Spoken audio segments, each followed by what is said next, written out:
Paano nga ba mag-update ng new version system sa ating e-loading vending machine?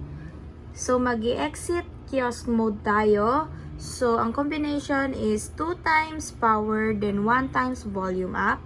So, 1, 2, 3. Then, 3 dots. Scroll down. Tapos, ipipress lang yung download update.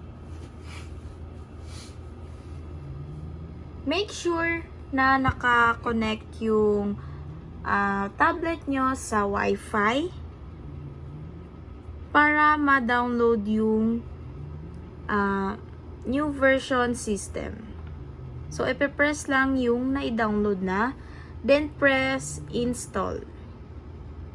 Hihintayin lang ma-install itong Fox e-loader para ma-update ang ating application.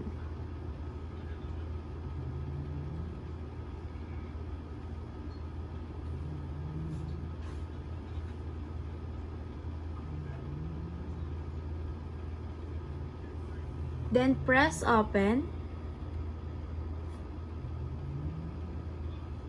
Then makikita nyo kung anong Android version na ng inyong na-download.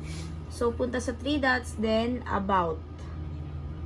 So, kailangan 40.3.3. Yan ang latest ngayon na may Maya Cash In, GCash Cash In, and Coins PH Cash In. Ang dati kasi is wala itong dalawa, then may Cherry Prepaid Mobile pa tayo noon, tapos yung Gomo. So, silang dalawa yung napalitan.